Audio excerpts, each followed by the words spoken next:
Mudlup 50.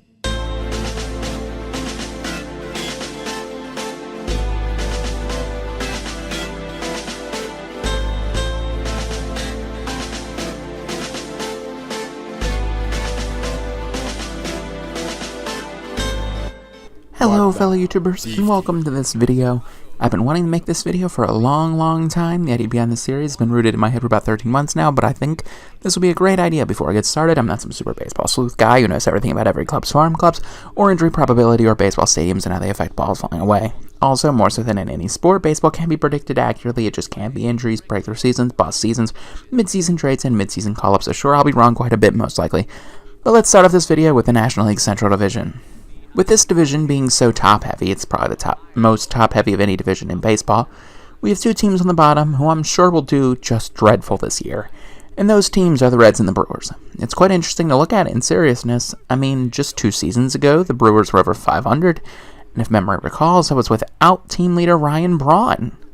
Then in 2013, the Reds were fighting until the end of the year to make it to the postseason. Yet here we are in 2016 debating which of these two teams will fight for the worst record in all of baseball. But after quite a bit of thinking, I'm putting the Reds here in the cellar. I must say that even though Brandon Phillips is one of my favorite active players, he really just seems like a nice guy. He really screwed the Reds here though. The team needs to go into rebuild mode now, because let's face it, there is zero chance this team is taking the National League Central this year. Even if you're a Reds fan, you have to acknowledge that. Maybe in a couple years, when the Cardinals deplete their pitching depth and the Pirates stop being so darn lucky. But this year is not their year. Realistically, aside from some diehard fans, I doubt anybody can tell me a single big-time name this team picked up. I know even scrolling through the list, nothing stands out. I mean, last year they ended the season at 64-98, and now they've lost their flame-throwing closer Aroldis Chapman, former home run derby champ Todd Frazier.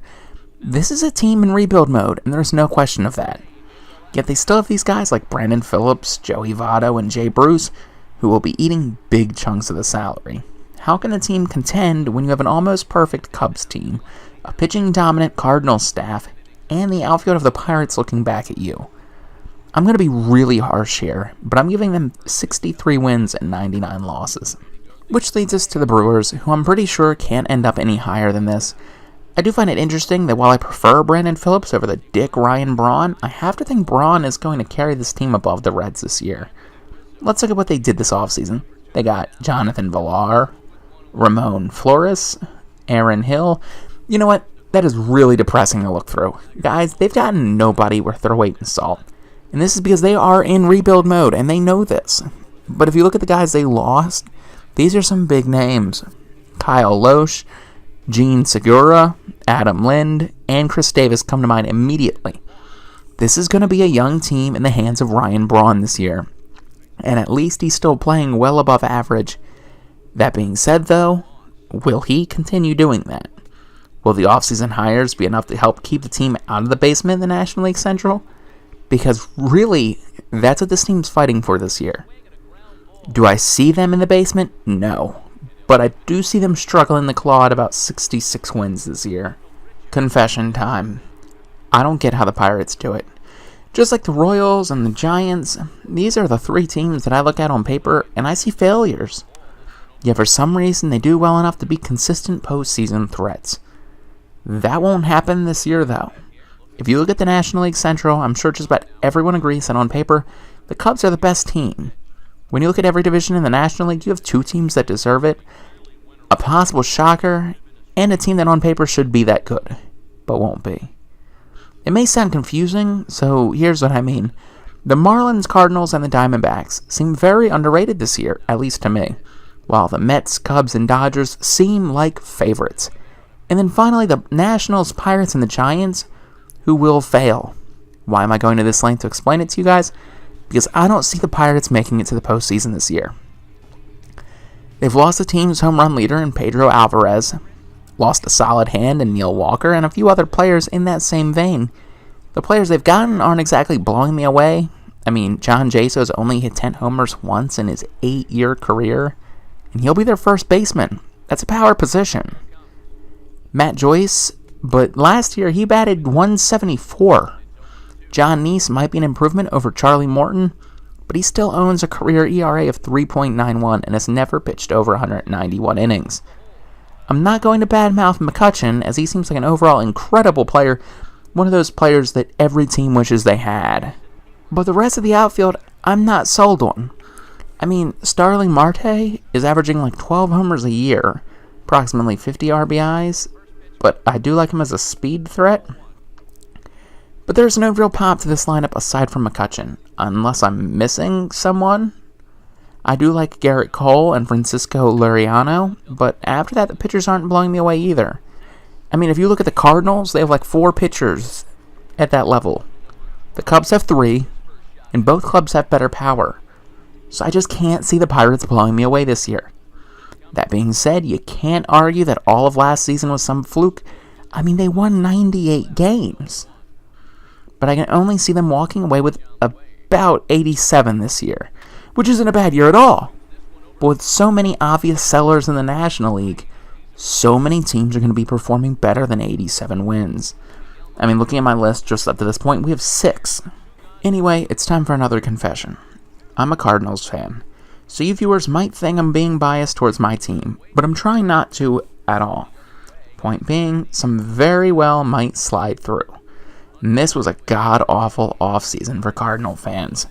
First it was Lackey going to the Cubs, then it was Hayward also going to the Cubs, followed by the biggest signing the club had being Mike Leake, which in itself was followed by a Johnny Peralta injury and a Ruben Tejada signing. And of course, there was the acquisition of Jed Yorko. But I'm here to say it's going to be okay for Cardinal fans. I mean, Lackey was 37, and don't let his best season of his entire career fool you. His career ERA is 3.92, and that is after the 2.77 he put up this year pulled it down a lot. This is not an ace-level guy. Not keeping him was probably a lucky break, at least in my opinion. How about Jason Hayward, you say? Why was this guy a big deal from the start? He has a career 268 batting average. It's about 18 home runs a year. Yeah, he's a good defensive player, I'm not arguing that. But his offense is not that great. The Cardinals have a whole bunch of outfielders ready to step up and carry some of that load. Now, Mike Leake, I've heard people try to say this was a good deal when I don't think it's really that good a deal. Mike is a guy who owns an ERA of almost 4. He's pitched over 193 innings just one time in his career, so he's not exactly a workhorse or anything. I just don't quite get it. But Adam Wainwright is back to this rotation, and here's where I turn this around. The Cardinals have enough quality players to make it work. Will they have the lowest ERA in baseball again this year? Maybe not, but they still have great depth at pitching. I mean, this is their strong suit with guys like Adam Wainwright, Carlos Martinez, Michael Wacha, Lance Lynn, Jaime Garcia, and with wiggle room in the budget, they can make this work. My point in all this being, this is still a great club. Will this be the best team in baseball again this year? No. But they'll be number 2 or 3 in all baseball, and I'm almost certain of that. I predict them winning about 93 games.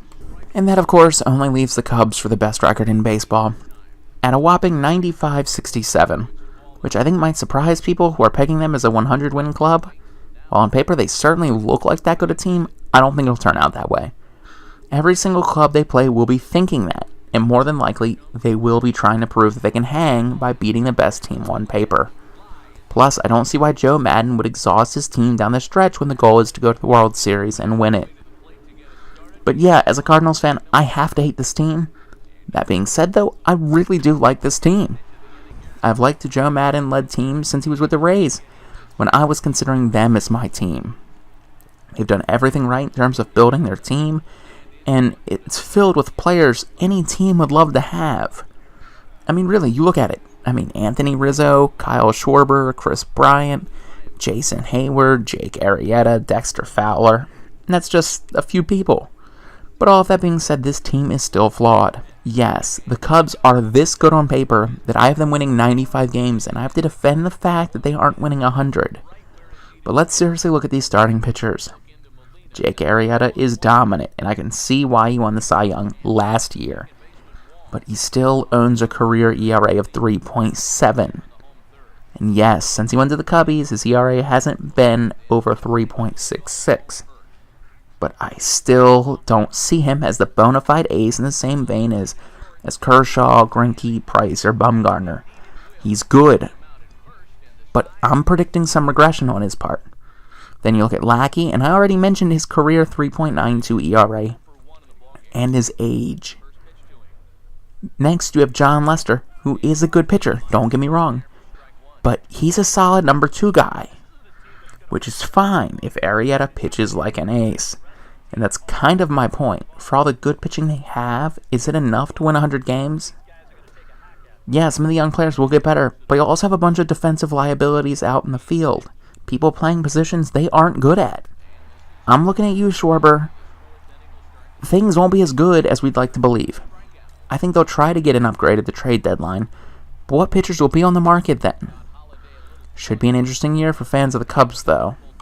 Anyway, it's wildcard time, where I look at each team and find a player that I think can make or break their team's postseason or World Series hopes this year. Starting from the bottom for the Reds, with this team being so in a rebuild mode, you'll have to wonder how well guys like Jay Bruce will play. If he plays well, he might be a very valuable trade chip at the deadline to help this club get some good young players. For the Brewers, I also have a corner outfielder who's been a part of his team for a long time. This time I'm talking Ryan Braun. The Brew Crew in such a rebuild mode, he will have to carry this team. Can he clobber in 40 homers again? If he could do that, he could help keep the morale up on this young team. Now for the Pirates, the easy answer would be Andrew McCutchen, but I'll pick John Neese.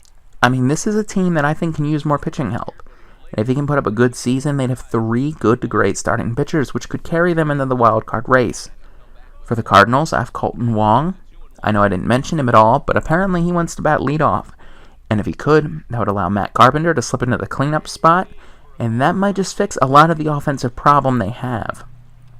Now, for the Cubbies, I have the wild card being John Lester. I get why people might think it's Arrieta, but we need to expect regression out of both Arrieta and Lackey.